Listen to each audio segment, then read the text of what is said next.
Shukuxa ke lengxabakaxake xa kumxhake xana nase kwilizwe laseAfrika. Unozala ke omzontsundu zelo bubutyebi igolide isilivere kunye nelifa lemveli. Kutheni nje elilizwekazi libonakala into yokubana lisanqike okanye likhongozela entshona ukuze libe kanti liqhubeleka phambili. Kuyabonakala into yokubana kufuneke kurhuqwe ikati eziko bejamile abomzu ontsundu. Ngapha koko ke ingaba uMzantsi Afrika okanye iAfrika iphela ngokubanzi iyadinga na uba isondele entshona ukuze ichume. Uxovela banzi ke mbukeli sizawukrweca uSam Langa ongumphandi osuka kwiziko le-African Hidden Voices. Uyawuqonda ukhumbule kaloku into yokubana eliziko mbukeli liziko eliqhubekayo ligrumba iinyaniso zaseAfrika. Mnumzane uSam, sibambe ngazibini ngexesha lakho sikubulise ngale ntsasa.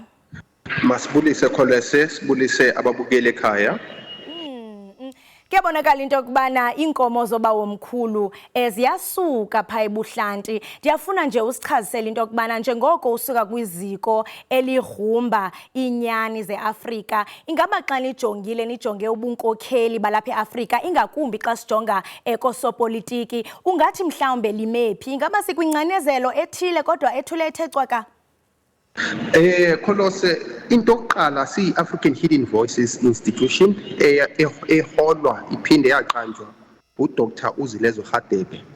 Kubalulekile Kholese ukuthi sibuyele emva singabaholi base-Afrika ngoba siyabona ukuthi lama independence states ase-Afrika eningizimu Afrika ahamba aphelelwa ngamandla. Siyabona ukuthi namhlanje even after 20 odd years or 30 years of independence and political freedom, siyabona ukuthi isizwe somuntu omtsundu asikakhululeki ingoba sesashiya i-African indigenous spirituality yayikuyiyona yayilekelela izizwe zase-Afrika ukuze zithuthuke.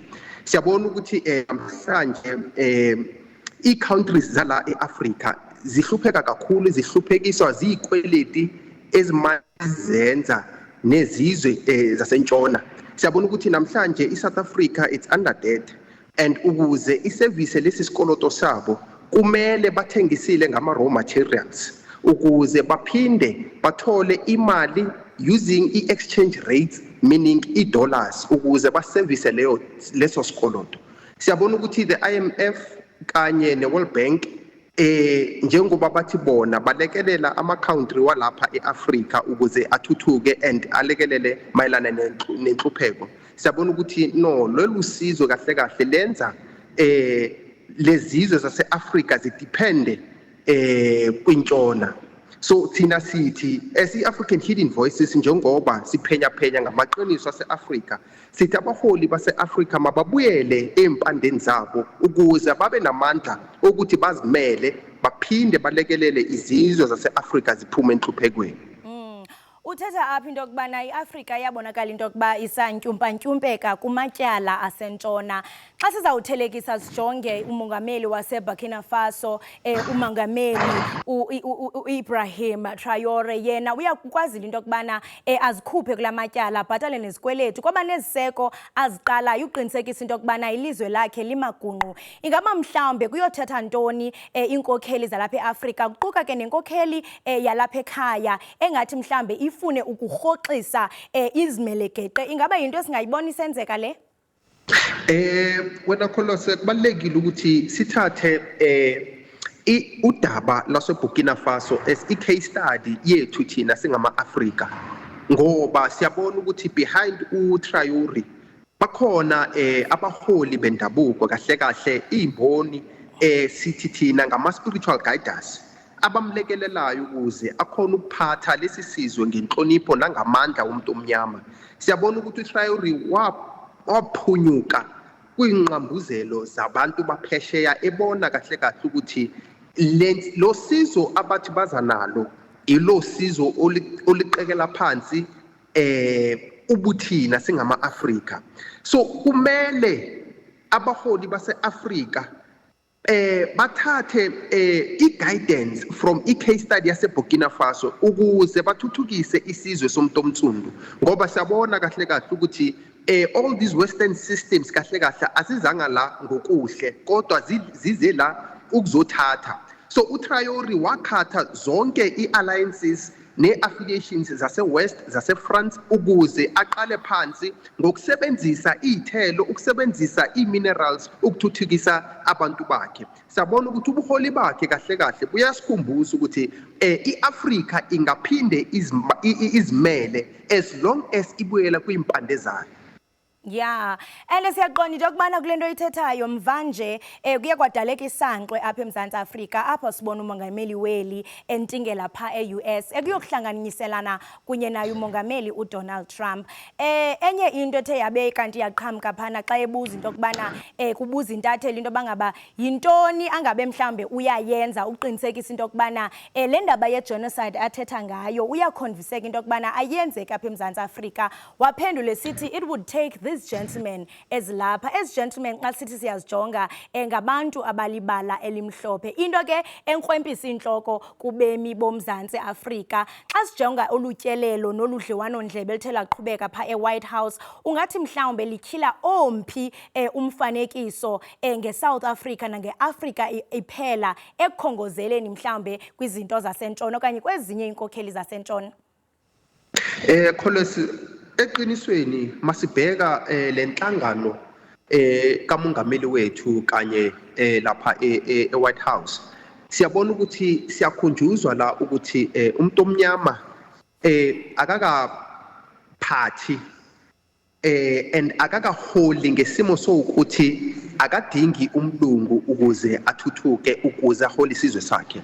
Siyabona ukuthi i-visit kamongameli eAmerica iyasichazela and iphinde isibonise ukuthi kahle kahle thina asikafiki kwisigaba sokuthi singaphatha without i-white supremacy or imperialism.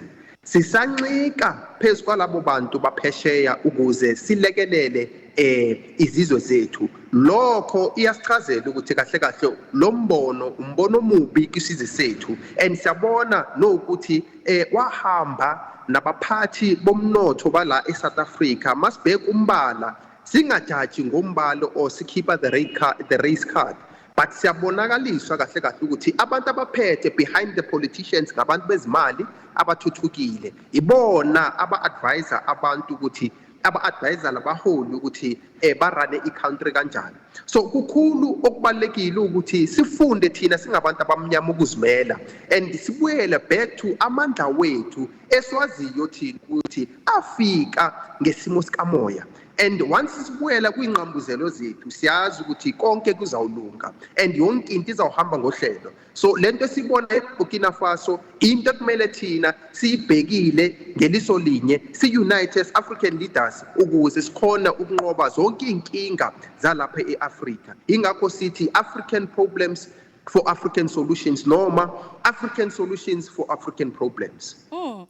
Siyaqonda into yokubana omnye umba othe waqhambuka pha kule ngxoxo ngumba we-Starlink. Kudla ngokutsho into yokubana i-South Africa okanye i-Afrika iphela iyadinga i-economic okanye i-foreign investments ukuze ibe kanti iyakhula. Kodwa xa uthi uyajonga inamba nebalancing uzofumanisa into yokubana mhlawumbe iinkampani ezi-operator apha eMzantsi Afrika zase-US zithe kratya phaa ko-600 kodwa iinkampani zaphesheya ezalapha eMzantsi Afrika ezi-operatayo ziphaa kwi-10 into ethi mhlambe ikhona i-imbalancing. Xa sizawubona ke ngoku umnumzana uElon Musk esisho into yokubana naye uyafuna ukuzisa i-Starlink apha eMzantsi Afrika nakubeni ke engamithi i-requirements ezifunekayo ungathi mhlambe loo nto nayo ibonisa eliphi okanye omphi umfanekiso ingakumbi xa sizawujonga into yokubana sine-entrepreneurs ezilapha ezisafuna nako into yokubana zithuthuke koosomashishini kutheni nje kuzobonakala ngathi mhlanje kuhanjiselwa phambili umuntu vele ohlele eyibillionaire. Kubhlungu ukubona isimo sase-Afrika so ukuthi njalo thina makumele silungise inkinga zethu sifuna i-intervention izizwe zentshona. Kubalekile understand ukuthi kukhona umoya ozayo umoya esithi thina it's tech imperialism. Lapho siyabona ukuthi this is the new colonialism ngoba it's not about indaba ye-telecommunication lana, it's about controlling the data i-information yabantu ngoba iyona the new currency. So the moment si-alawa manje i-Starlink singena, not only sizawuluza imali ibuyele phesheya, but yonke information isizawucontrolwa. There will be surveillances that will be able to control us based on our information. Kumele si-understand indaba ukuthi i-data manje in this current era, it's the new currency. And the country ephethe i-data more than the other countries, it's the one that will be able to rule and overpower other nations. So kubalekile singama-Afrika sithi let's rather inject investments in local businesses, black-owned or African-inspired, make sure that they are also governed by spiritual principles in order to make sure that our information as citizens are well protected. But if Tina this telecommunication will improve the likelihood of network yethu, will be exposed to information as awuthathwa iswe phesheya, so that maseyibuya manje ibuya izosiqindezela kube zinkinga. Ingakho ngithi kumele simake sure ukuthi each and every decision esiyithathayo siyahlala phansi and we unite as leaders, whether in politics, spiritual leadership, and so forth, so that we come up with solutions that will better govern the citizens of Israel too. Ndiyafuna ukuqonda because eyona nto ogxila kuyo kukuba uMzantsi Afrika okanye Afrika iphela funeke ithi cut ties nayo intshona, kodwa lento ingathi mhlambe irrealistic kangakanani kuba xa sijonga njengoba usitsho into kubana iAfrika izele inemboni inamatola nabantu mhlambe abangakwazi ukulekelela, but ababantu ingathi ababizwa xa kunezithebe zengxoxo. Kubuye ukhumbula into kubana nange-COVID-19 iresponse yokuqala eyathathelwa ingqalelo yayiresponse yayisuka entshona, ingakumbi xa kuziwa kwizinto zamachiza. Ingaba le ngxoxo ingaqalwa njani? It's quite sad ukuthi kwakhona imboni pheqelezi uDr Uzilezwe Radebe owaboniswa nge-major shift ezawuqala 2019 and ikhule from 2020 up until namhlanje, njengoba sibona ukuthi kuningi ekwashintsha that is major ezweni ngisho nase-Afrika. Siyabona kahle kahle ukuthi umhlaba ireality yasifundisa ukuthi politics alone cannot lead. Besithethe naye ke uSam Langa osuka phana ke kwiziko le-African Hidden Voices, esixelela ngakumbi umbukeli ngendlela inkokheli zalapha eAfrika ekumele into yokubana zenze ngalo uqinisekisa mbukeli into yokubana iyaphucuka iAfrika kungapheli nje entshona.